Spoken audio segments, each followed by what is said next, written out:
Welcome back to the Huddle Up Podcast. It has been a long minute, seems like, but we're back trying to bring some more issues that need to be made aware of.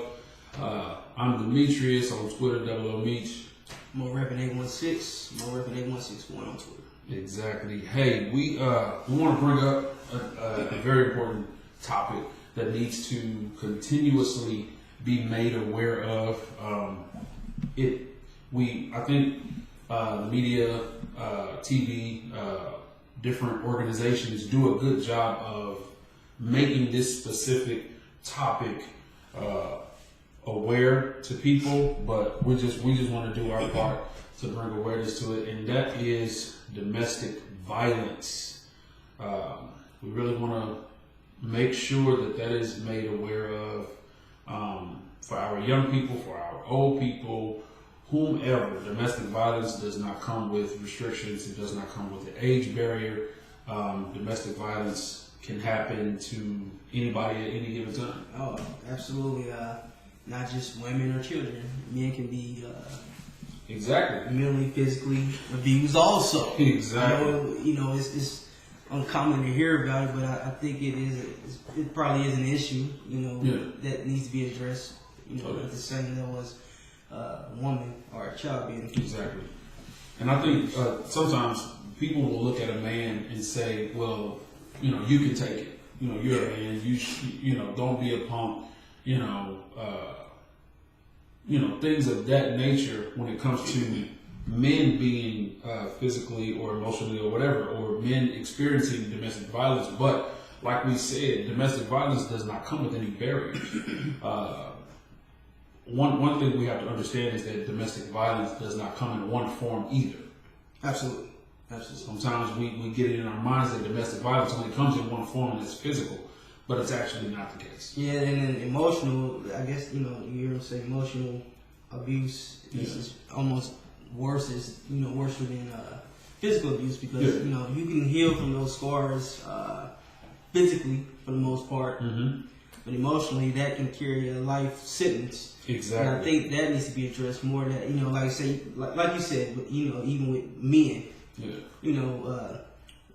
I think men do get abused a lot more than what people recognize. I think so too, and I think when it comes to the men experience physical abuse. I'm not saying they don't, but I think men experience more of a emotional abuse, more than anything, because it's easy for, like, let's just say, for instance, and I'm not saying what I'm about to say is exact, but let's just use this as an example. All right. If women don't work, right, society overlooks it, and society takes care of it. Yeah.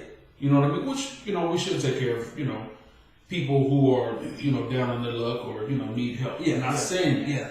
But when women don't work, it's just women not working. Absolutely. When men don't work, that's a whole other story. Garbage. You're trash. You're nothing. You're lazy. You know what I mean? Like, we get all of these labels for, the same thing that women would do, but men get a different label for it. Absolutely. You know what I mean? And that's a form of domestic abuse. I agree. I mean, mentally. And, it's never okay for anybody to hit anyone, but I think a man will deal with a woman smacking him or hitting him, whatever. Like I said, society says, okay, she's a woman. Exactly. Let her go. But inside, you gotta understand, this man is probably damaged. Yeah. To a certain extent, because I think the worst thing a woman can do is tear a man down. Tear a man down because he's not a man. Exactly. So when that happens, that is what emotional abuse. Exactly. So how do you build as a man? How do you bounce back from that? Let me. I want to answer your question.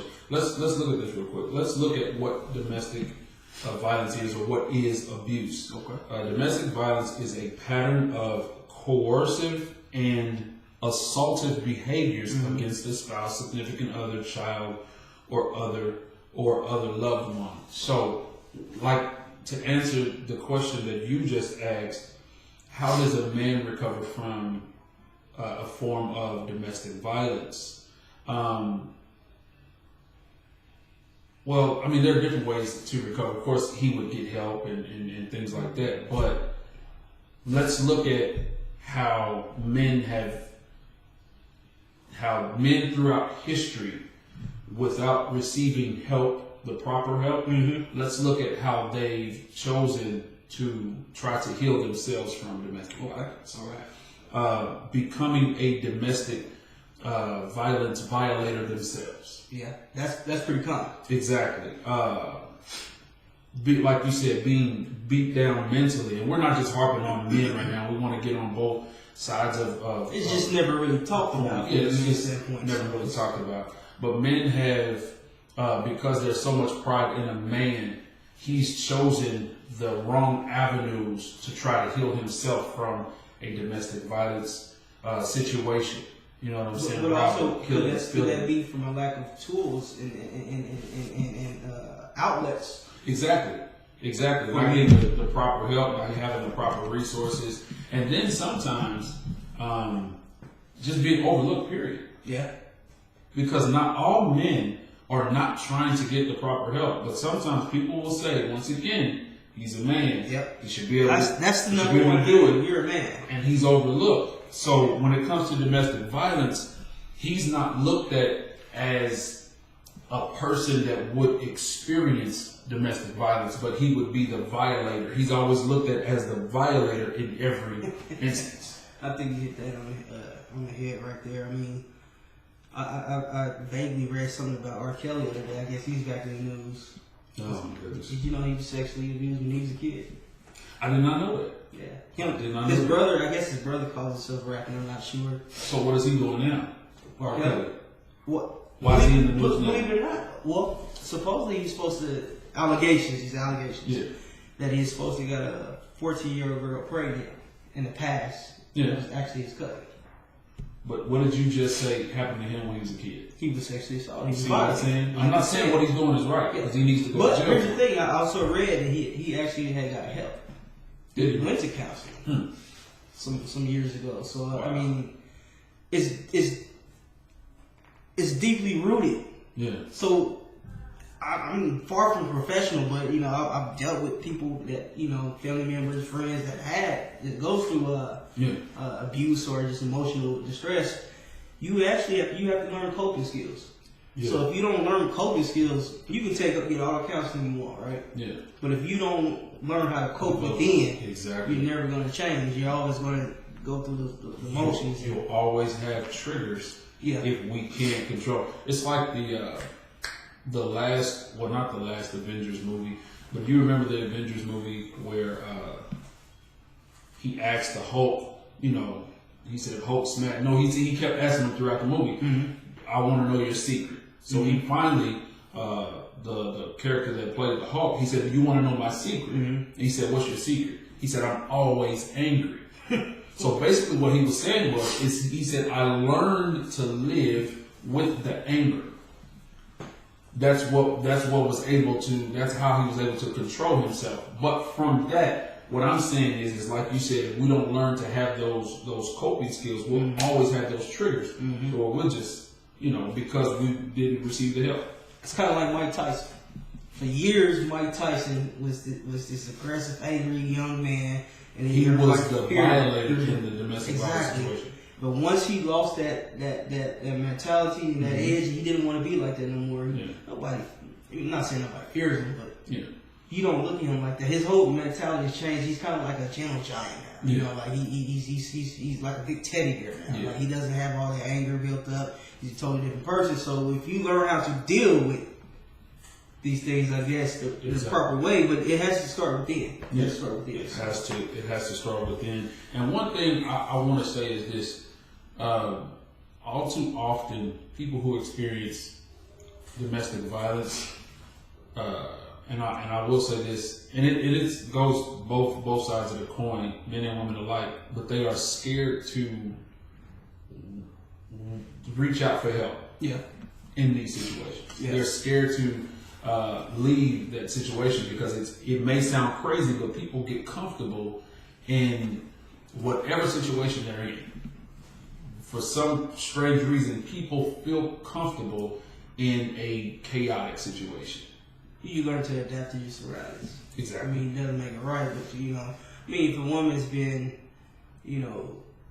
mentally and physically abused, eventually, if she doesn't leave the situation, she becomes programmed. But see, what you just said it hit it on the head. She becomes, you said, mentally and physically. Mm-hmm. The mental part comes from is an effect from the abusive part. The physical part, yeah. The physical part, because she's experienced this pain, this physical pain, right, for so long. Mm-hmm. Now mentally, okay, this pain must associate with some type of love on some level. They become one. You know what I mean? Yeah. So that, and then we go back into the mental health aspect of it. So now that physical domestic violence turns into a mental correlation to love, now I'm mentally abused. You know what I'm saying? First I was physically abused, but now I'm mentally abused. You somehow becomes involuntary. Exactly. Becomes a pattern of habits. See, that's what it said. Domestic violence is a pattern of coercive and assaultive behaviors. Pattern. Yeah. Once I've received these beatings or these, you know what I'm saying, these violent outbursts from my significant other, and they come back and they say, "Oh, I'm sorry," and I forgive them every time. "I'm sorry, I beat you. I forgive you. I'm sorry, I beat you. I forgive you." Yeah. I'm now mentally broken. Yeah. And now, for some strange reason, you know what I mean, I love this person because they beat me. Which, that's not love at all. That's not love. Love is not supposed to hurt, folks. No. Love is not supposed to hurt. Love will hurt, but not in a physical or mental way. I mean, but, you know what yeah, I mean? it's not supposed. You're not supposed to be miserable. No, you should. And that's it. That's what I mean. You don't want to be miserable and love somebody. That's not love. So okay. So what are some outlets? If someone's in a abusive relationship, no matter what it is, what are things they can do to get out? One thing we have to do is people who are in abusive situations, we have to start to look for the indications that this person is a physical or a violent person. Mm-hmm. Someone who wants to move too quickly into the relationship, which is not always the case. Yeah. But as we go down the list, keep in mind that don't take just one and say, okay, this person must be a violent person. Look at the list in totality. It definitely should be known. And if 50 to 60% of this applies, then you have to, try to keep your guard up. Yeah. But does not honor your boundaries. Yeah, that's a big one. You go to the bathroom, ladies or gentlemen. You go to the bathroom. You turn around, you look, and that person standing outside of the door. That's a red flag. Something is up. Yeah, that's definitely that. You know what I mean? Yeah, that doesn't work. Is excessively jealous.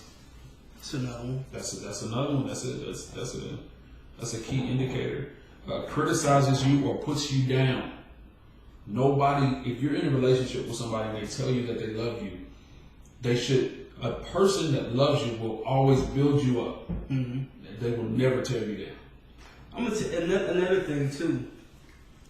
Telling a person you love them and showing them is two totally different things. Two totally different things. You can tell a person you love them all you want, Yeah. You drill that in the head, but if you're not showing them, I'm not saying it doesn't mean anything, but exactly. I mean, showing somebody and telling somebody two different things. Yeah. So I mean, if constantly if you're being put down or criticized and then I love you. Yeah. You just gotta. Abuser never accepts responsibility for their actions. Never. That's on the list. You're always to blame for why they're acting the way they're acting. Yeah. That's another telltale. You made me mad, or you didn't do this, or you didn't do that. There's never a reason why. If something happens in the house, right? Yeah. Ladies, let's just say you didn't cook when he got home. You know what I mean? There's never a reason for him to put his hands on you for something like that. Yeah. Fellas, you forgot to take the trash out. There's never a reason for her to put her hands on you for something like that. There is never a reason for anybody to take anything out on you physically. Yeah. Keep your hands to yourself. Bottom line. Yeah. Bottom line. A person that has a history of battering people. Look at those things. We can't assume, we can't get with somebody and assume, I can change them. If they aren't changed by the time they get to you, you can't change them. Yeah. You gotta stop that. That person has to get help on their own. Now, I'm not saying that they don't need assistance with it, but what I'm saying is you can't try to look at yourself as the sole person that's going to try to do something different and change it. You know how many other people said that, I can change her? I can change her? You're not the first, you're not the last. They have to make the decision that they're going to change. Exactly. Can't nobody change anybody. Nobody. I mean, you can be an asset to somebody's life. Exactly.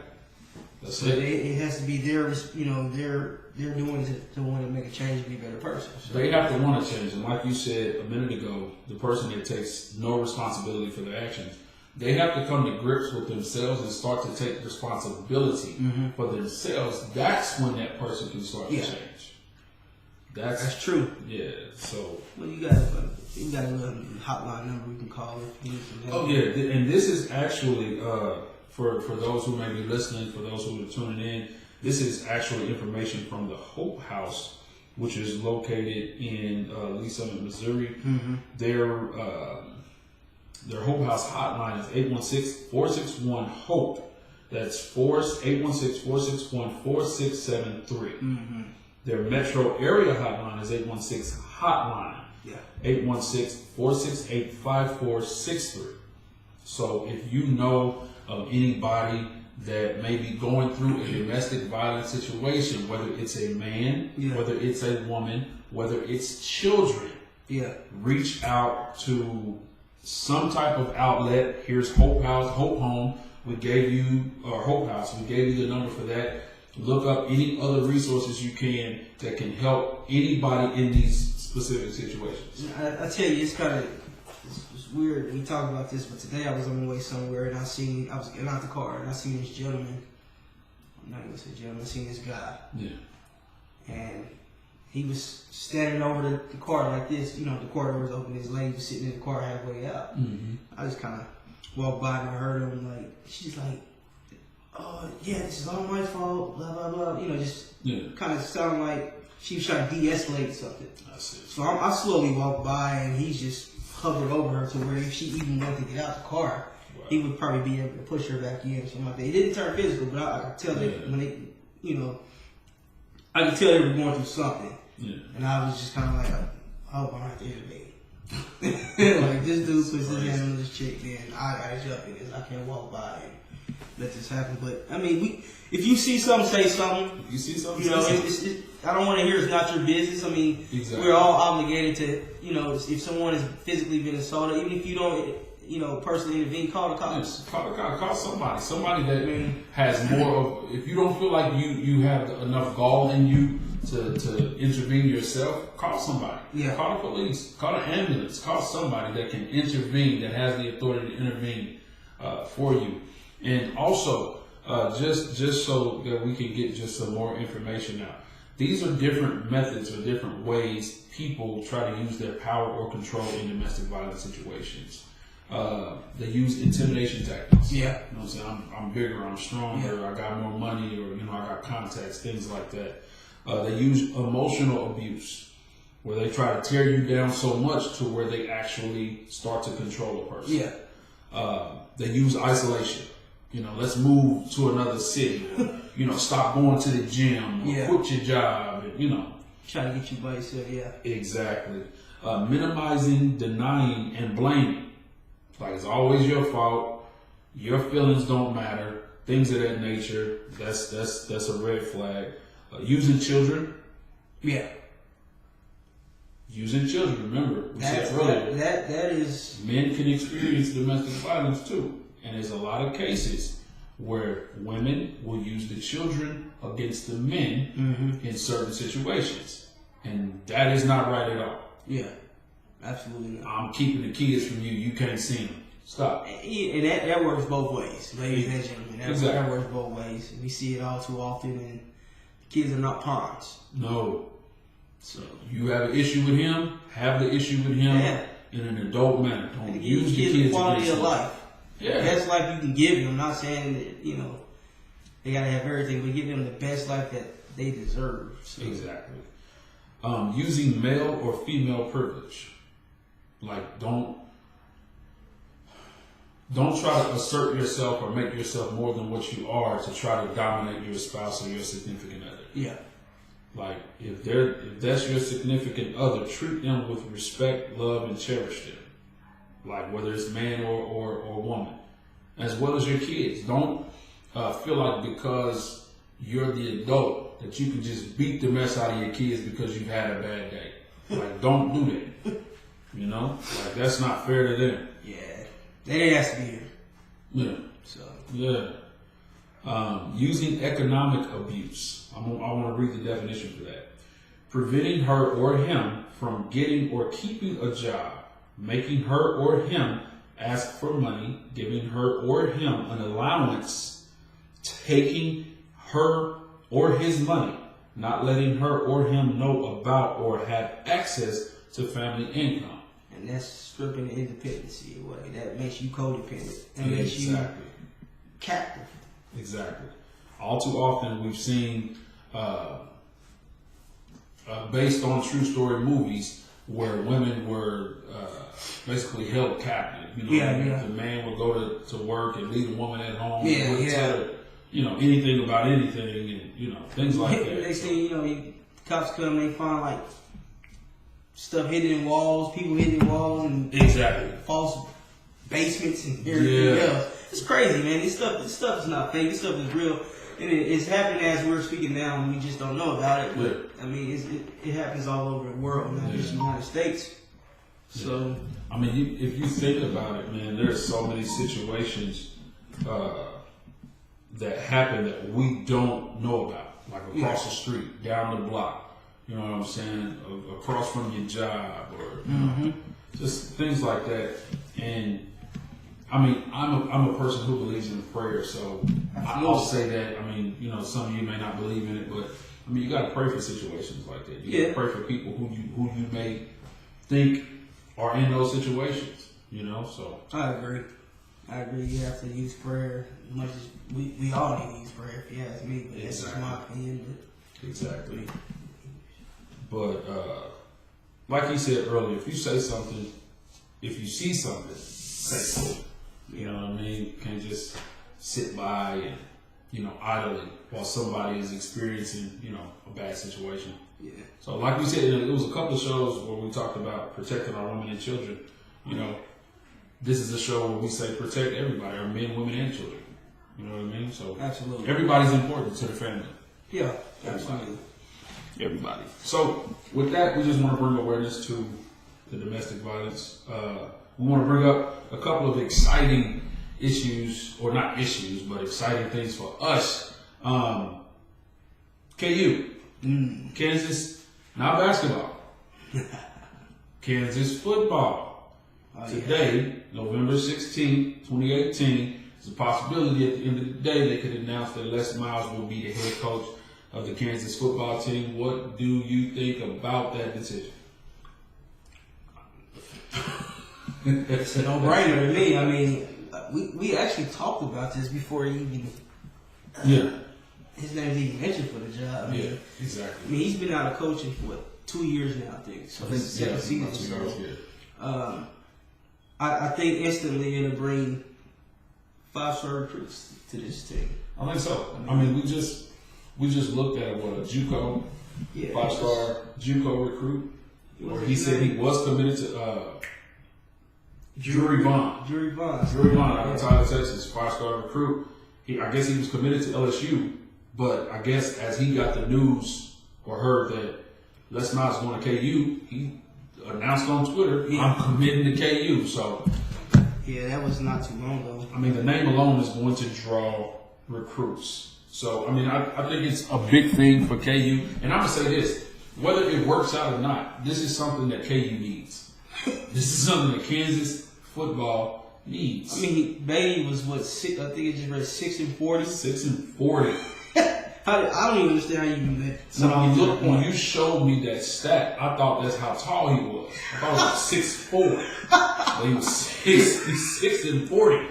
Like, you gotta go, man.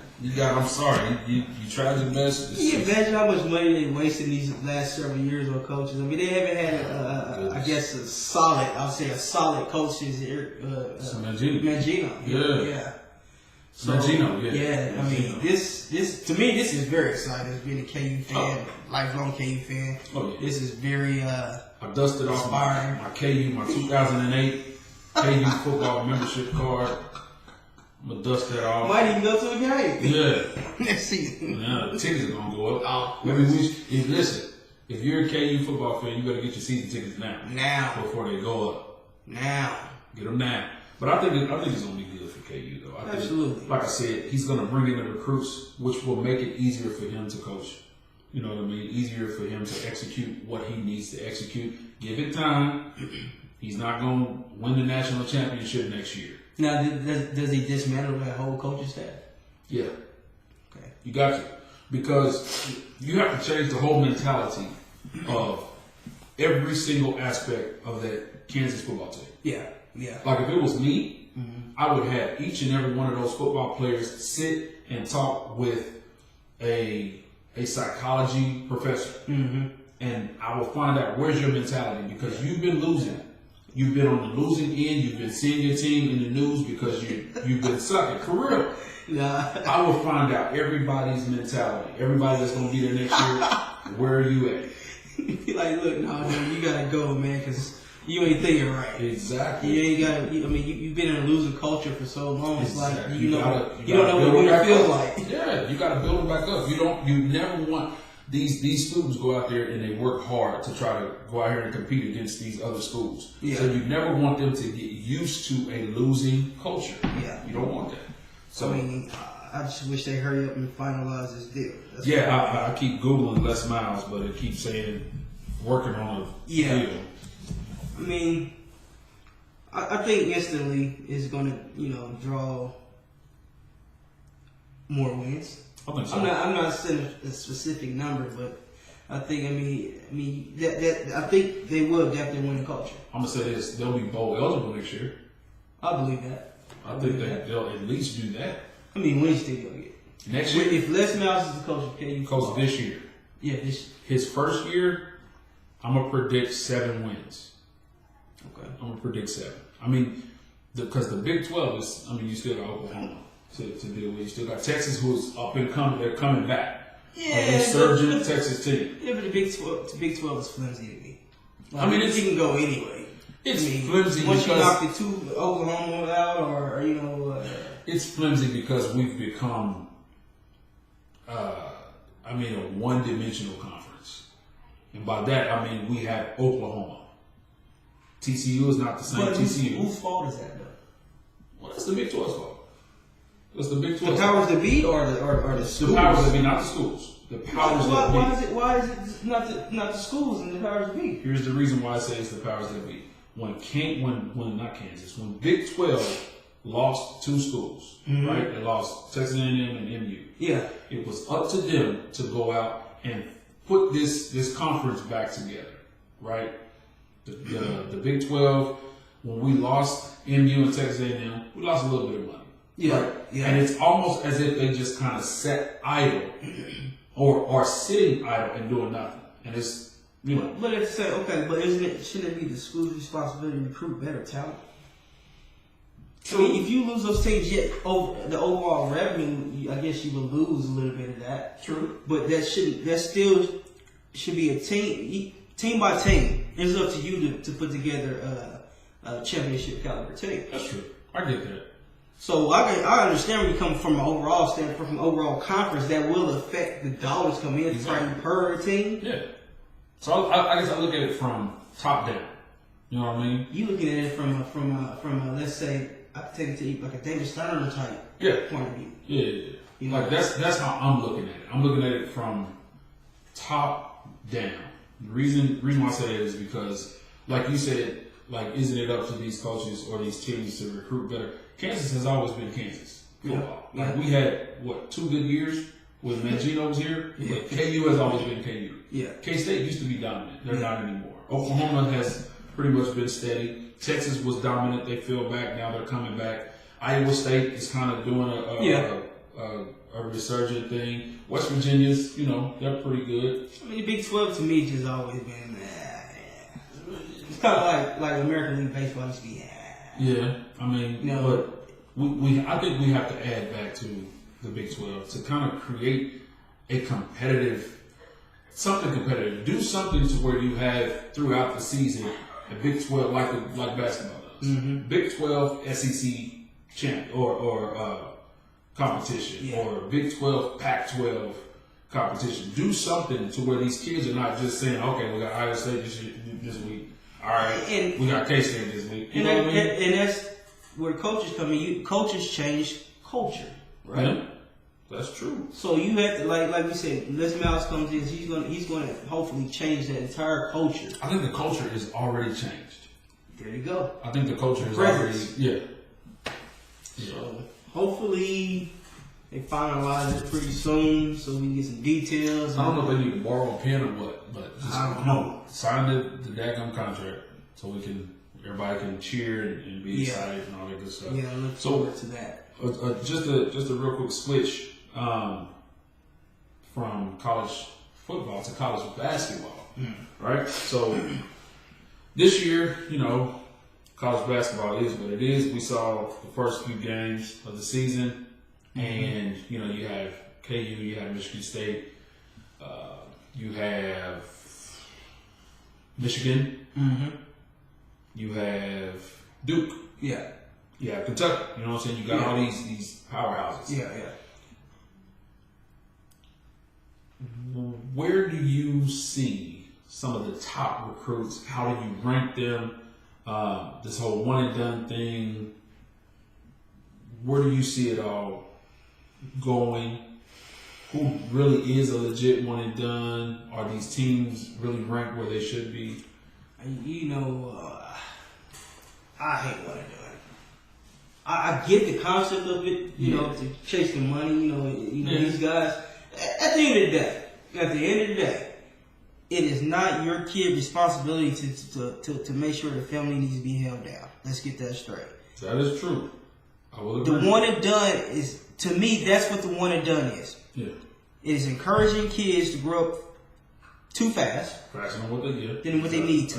Because of parents' lack of financial stability. It's not the kid's job.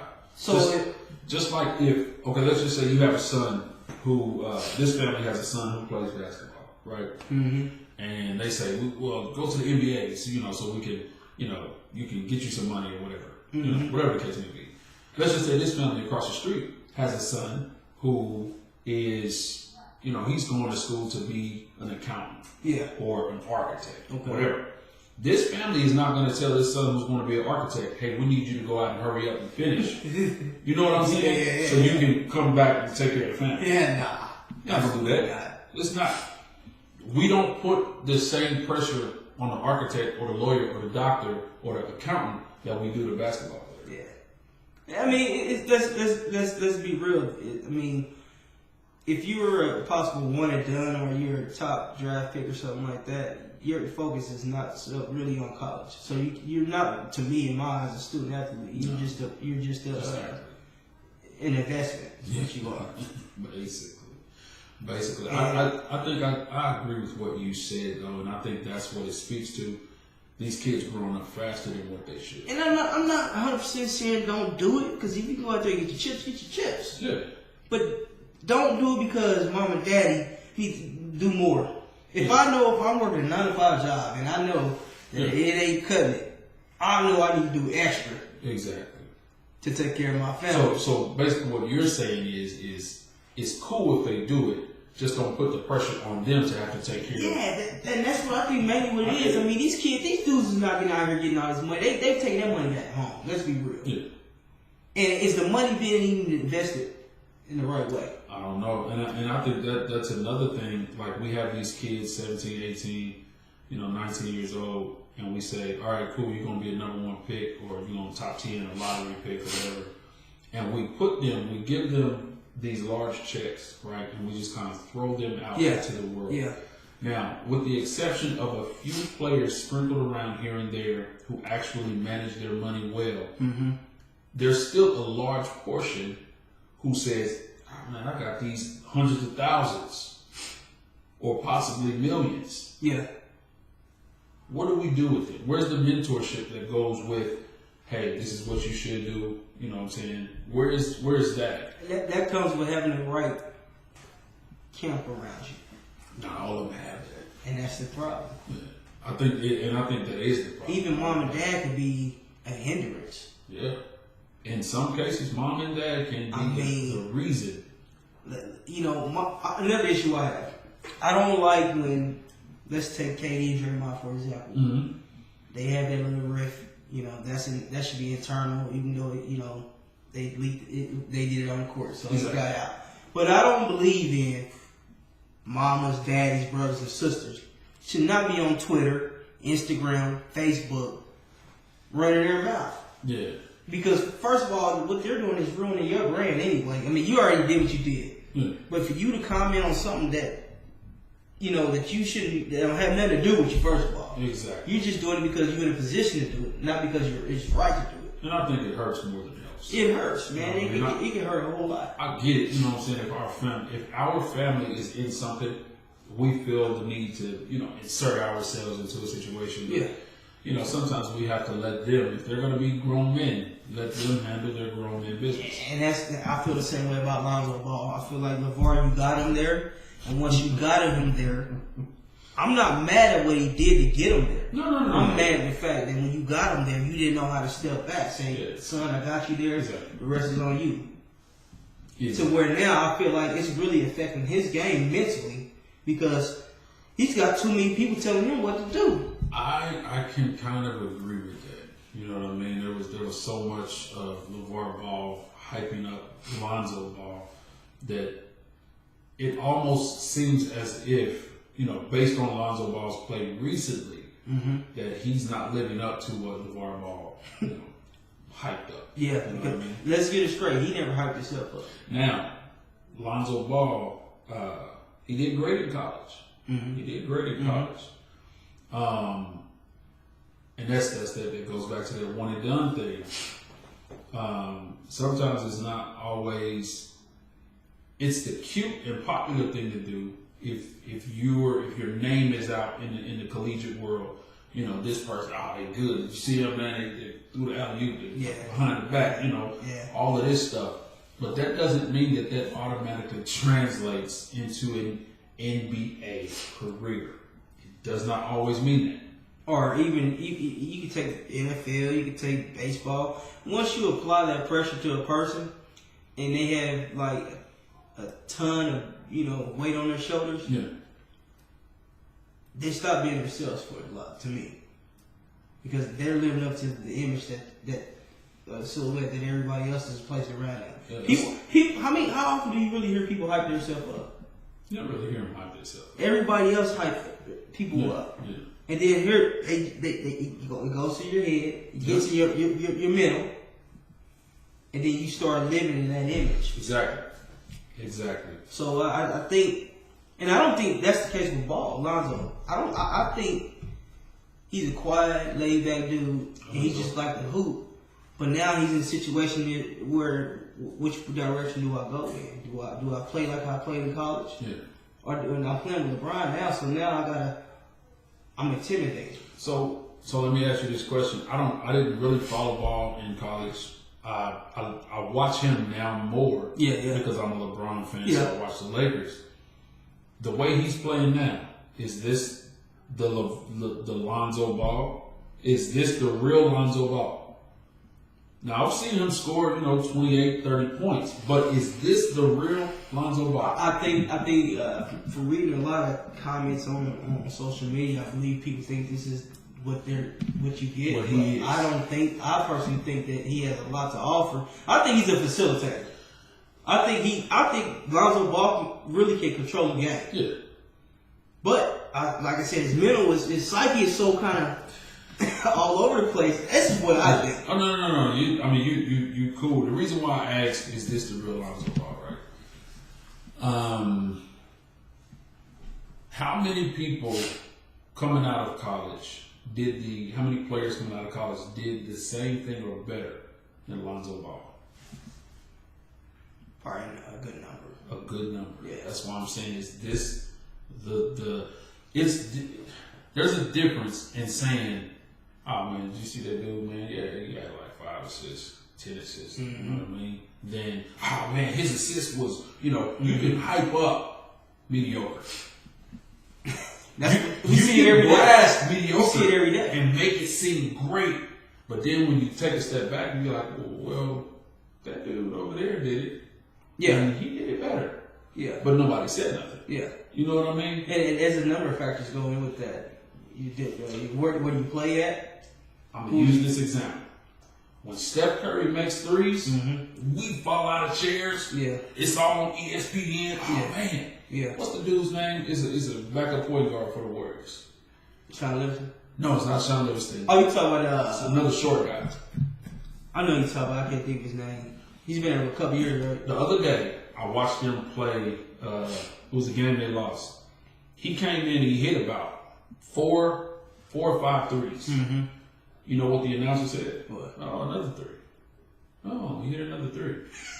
But if Steph Curry hit the 3, oh my God, he's out of his world. You see what I'm saying? It's all about perception. It's all about, and that's why I'm going back to Lonzo. LeVar was in a megaphone telling us how great Lonzo Ball was. So you saying he hyped up mediocrity? He hyped up mediocre. So you said he's very mediocre and he's peaked to where he's going to be at? Now, let me say this, because I know I can't go one-on-one with Lonzo Ball and probably score 8 points. But what I'm saying is based on where he is in the NBA, he's mediocre. I'm not saying he should be kicked out of the NBA. Let me tell you why he's mediocre too. All you out there in Twitter world, Instagram, Facebook, ESPN, Bleacher Report, whatever. It's because when you were drafted as a number 1 overall pick, your expectations are out of this world. High. But if he was just a mid-round first pick, if he was a late second round pick, I guarantee you he'd probably be playing better ball. It's all about perception. So that's why I'm not too high. To me, draft picks, the order that you were drafted only means you went to that team. Where's Trent Richardson? Probably somewhere eating like Pop Pies or something. Was he a third pick? Something like that, yeah. Come on now. So, yeah. Where's Jamarcus Russell? Probably somewhere selling wet. Come on, man. He was selling drugs. I think it's all about the work that a player puts in more so than the hype that they get. Because D Rose fell off for a minute. Yeah. Michael Beasley, he has his hood on for the whole game. So okay, and they were 1-2. Now check this out. Now you remember I always used to say when D Rose got hurt, I said it was all he came back. I said it was all mental. Mm-hmm. That's evident. It was all mental. He scored 50 the other day, last week. Yeah. Then he didn't turn around a couple days after that. I think he scored 30 or 31 or 34, something like that. Mm-hmm. So, and people are hollering, D Rose is back. Only thing that was messed up with D Rose's mind. His mind is back. Exactly. That's what's back. The skills never declined. Never. Besides the fact that he probably can't dunk the way nasty like I used to, but I mean, cause that's expected when you want to run like a freight train up and down the court. You're going to grow his knees out. But hey. If you listen to D Rose and people who his friends, they'll say, "I'm happy for him based on what he's been through." Now, when you're going through stuff, it's hard for you to play comfortable. Yeah, it's uncomfortable. You really can't play your game. So after he went through whatever he went through, or learned how to deal with whatever he was going through, now I can trust that my ankles aren't going to mess up if I cross over, or if I go up for a dunk or something. People underestimate the people around him. Yeah, that is, if not, probably one of the key things to a successful career. Yeah. Exactly. Not even just in sports, but just overall, period. Yeah. Because if you got the right support system around you, If Allen Iverson had the right support system around him, career would have been a little bit different. I think so. He would have played longer. He would have played a little bit smarter. You know, I mean. I think so. I think the right mentorship, the right leadership, I think it'll always give longevity to anybody's career. You know what I mean? Yeah. Like you look at LeBron, you look at Kobe, you look at Shaq. Yeah. You look at Drew Brees, you look at Tom Brady. You look at these players who have been in the league in their respective leagues for the amount of time that they've been there, but have never really fallen off. Yeah. It's because of the people that they put in their corner. You know what I mean? Let's even take Mahomes. I'm not taking away skill His set from him. corner. Look who's in his corner. But do you even think, outside of his father, if he didn't have Andy Reid, you think he'd be playing the way he's playing? He would be playing. He would be playing reckless stuff. Yeah, I think so. But I think we talk about the mentorship and the leadership. Look who the quarterback was before him, who does not get enough credit for building Absolutely. up Alex Smith. who he is. Alex Smith. Alex Smith was the perfect mentor for Patrick Mahomes, and I remember somebody on the NFL Network saying, "Oh, this is not a good mix." You know, Patrick Mahomes is a gunslinger. Alex Smith is conservative. It's not going to work. Well, look what's happening. you have to be level. But you level know, them out. I looked at because I had to answer somebody on Twitter, and I had to go back and look at Patrick Mahomes' stats. People thought that he was going to throw a bunch of interceptions for the Chiefs this year. Yeah. His first year, 16 touchdowns, 4 picks. Second year was 36 touchdowns, I want to say, and 15 picks. Who else? We talking about Alex Smith? Patrick Mahomes. Patrick Mahomes, okay. His third year in college, 41 touchdowns. You want to know how many picks he threw? How many? Only 10. 10. So it's not as if Andy Reid adds to his game by leaps and bounds. The intangibles. But the young man has always had a corner. Yeah. His dad is still his dad. It wasn't his dad because he got to the NFL. Nah. He's always had his dad and his godfather. Yeah, so he's always been grounded. Yep. It's the intangibles, man. People need to realize athleticism can only get you so far. It's the things, the IQ, it's the things outside of the court. Exactly. Or the field is where it really counts. That's where it really counts. So, I mean, that's how I feel. I mean, sports is so hyped up. It's very hyped up, rightfully so in some respects. You know what I'm saying? You have people who are doing things that's like, wow, I wish I could do that, in my dreams or, whatever. But, sometimes things are just overhyped. Some things are undervalued, so it just depends. Yeah. It depends. So, speaking of overhyped and undervalued, who you got Monday night? Chiefs versus Rams. Well, maybe I should have said who you got. What do you expect from the game? Monday night, Chiefs versus Rams. That's a very good question. I expect the Chiefs to win it. I always expect the Chiefs to win. No, I legitimately think they're going to win. Like I mentioned to you a few weeks ago when they played the Saints. The Rams? Oh yeah. Their defense, man. Once you get past that, that line, it's suspect. Somebody on Twitter said it best. The Rams have a lot of names, right? Because I think Donald's a beast. I never seen somebody that big, that athletic. But the game that the Rams played against who did they play recently? Was it the Seahawks this last week? They played the Seahawks? Was it? Was it? I think it was. When we played the Cardinals and they played, I think it was the Seahawks. I don't know. Their defensive front, their two main people the two main people on their defensive line caused 12 pressures, which is a lot. That's a lot. But ours, D Ford, Chris Jones, 16. Right? Yeah. I want to say our secondary has 14 turnovers.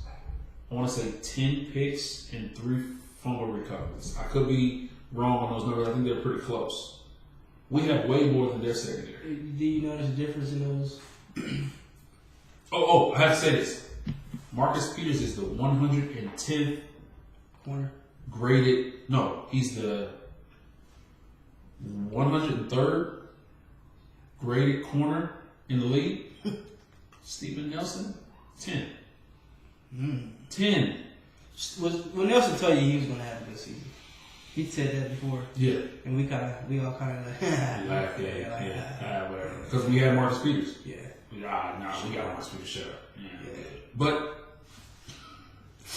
he's proven it. Well, you know, I've always said, even when we had Peters, and Peters is not a trash cornerback, regardless of what you people think. Even the people that the Chiefs fans are bashing him now. Yeah.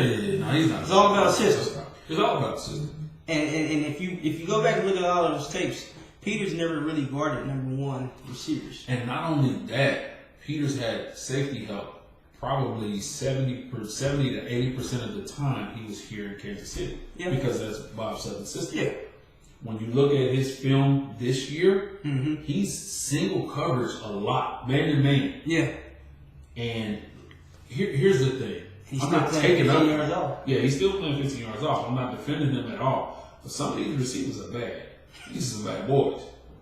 Like Mark Thomas. That's a bad boy. 211 that game. He ate him up. Yeah, I mean, Marcus Peters kept up with him, but You gotta stop ball hawking, man. Like, you gotta develop. He needs to. You Well, he don't got always spoiled have off to all be. those picks. Yeah, but you don't have to be the fastest guy. You might be faster than me, but I'm smarter than you. Work smarter, not harder.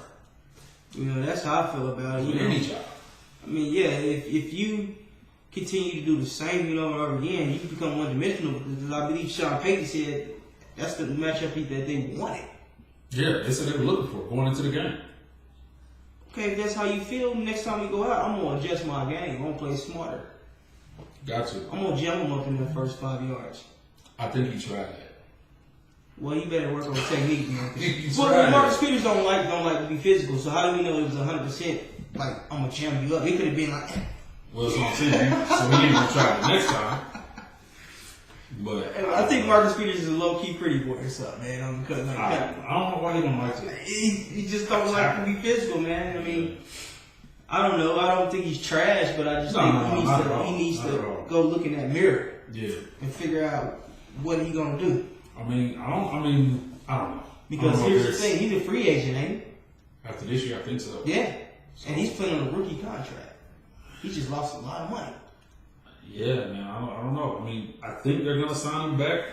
It's just not gonna be for a lot. Yeah, maybe a 2-year deal or something like that. Yeah, 2 or 3 year deal, something like that. So, prediction for the score before we close out. What do you think the score will end up being?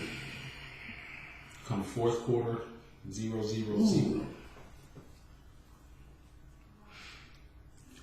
I think we're gonna see high flying offenses on both sides. I think so too. And I think, I think both teams gonna give up a lot of points. But I'm gonna give it to the Chiefs. I'm gonna say, I think we're gonna put a 42. 42, another 40-point game. I think they can do it. I'm gonna go not too far away from you. I'm gonna go 38-35. I'll say 42. I was gonna say like 35. 42-35. So you think you're gonna win by a touchdown, huh? Okay. I mean, hey, I hope it happens. Okay. Because that means the Chiefs won. So. I mean, who's gonna cover Tyreek Hill? Well, that's a given. You gonna put Peters on him? You got to cover Tyreek Hill and you got to cover Travis Kelce. So, I mean, you got Sammy Watkins in that slot. I like DeMarcus Robinson too, though. Hopefully they use him. I mean, he's another person that I think needs. Yeah. So he needs more PT. I think he can really break out if they give him more snaps. Yeah. I really do. I mean, Conley's had enough time to develop, and obviously they don't see too much in him, so it's time to move on from him. He's a cool guy, you know what I'm saying? I don't know what he likes Star Wars better than he likes football. Sorry. He loves superheroes. He likes to play with those little lightsabers. More than he likes catching the ball, so, I mean. I don't know. But hopefully they come out victorious. I think the only thing that scares me in that game is their front four. Oh, yeah. Kareem Hunt gonna have a 100-yard game. So, I hope so. I called it. I hope so. I'll eat those words if I have to. I think if they can, if you look at their interior, right? If we run away from their interior, I think that's where Kareem Hunt can get the most yards. I think we can beat them to the edge. So you're saying they go east and west instead of north and south? Yeah. I think that's the way to beat them. I can see that. I think that's. I can see that. Yeah. They need to use Sherman a lot too. Listen to me. If Patrick Mahomes, if ever he catches a single high safety, let it fly. I don't know what hand signal you got, waving, whatever. Just throw up the. Give it to him. Take the shot. I don't care. I don't care what down the distance it is. Take the shot. Yeah. Go for it. Yeah. Yeah. Absolutely. I mean, I just can't wait till Monday. I'm looking forward to it. The Aztec Stadium, man. Somebody said that this is their first time trying something like this with the stadium. Not here recently, but just the stadium. Period. This is their first time. The company that did it, this is their first time doing something like this, and it wasn't ready. Like Sodden? Yeah, I guess. So they hired. You mean to tell me the NFL? Well, first of all, why would the NFL send their own people in the first place that you can take care of that situation? Well, I mean, you still have contracts. You know what I'm saying? People still have whoever owns Aztec Stadium. They still have contracts with other people, right? So there was a rock concert there, I guess, recently. But why wouldn't you, as not the NFL, the people who own the stadium, why wouldn't you take precaution knowing that there was a game that was coming up so that you could take better care of the field? Had nothing scheduled around the 2 weeks ahead of time. Yeah, I mean, put some stuff out on the field. I don't know what you got. I don't know what you can do. I'm not in that field, but it was disgusting. I tell you that. Yeah, that field was terrible. It was horrible, and they lost out on some money. Big time, yeah. They lost out on some money. Not only did they lose out, but a lot of fans lost out too because they didn't get reimbursed for the airfare. Now the airfare, it's on you. But I heard that people can exchange their tickets for, I guess, around the same area. I've seen some people say they were gonna just go down there. They already bought the ticket. They're just gonna go down there and watch the game from there. Hey, why not? So I mean, flying back and forth. Yep. Just be safe. Yeah. I mean, you're going to Mexico, so watch out for the caravans. I heard it was kind of, serious, but whatever. But man, it was fun coming back. We're gonna, try to keep it going again with the Huddle Up. Thank you, people, for tuning in. Oh yeah, absolutely. I want to say his name is John Swinson. I may be calling his name wrong. He's on Twitter, but I know he tunes in. Cool guy. Quite a bit. My father, Larry Sanders, he tunes in. My auntie told me that she tunes in too. Oh. So, Aunt Tracy, if you listening, thank you for tuning in. We really appreciate it. Big ups to my daughter, who is our unsigned manager. Unofficial. Unofficial manager. Like she tells us, y'all need to get more views. 12. Yeah, she's 12. 12. Y'all need more views. You got a 12-year-old telling us what to do. Exactly. So I guess I don't know. But I am Double O Meech. Follow me on Twitter, 00, capital MEECH. And I'm Mo Reppin' 816. You can follow me on Twitter at Mo Reppin' 8161. Feel free to leave a like, comment, subscribe, whatever you want to do. Let us know your opinion. We may be wrong. Let us know. Yeah. Don't be ashamed. We appreciate it. We're going to come back to you soon with another Huddle Up Podcast.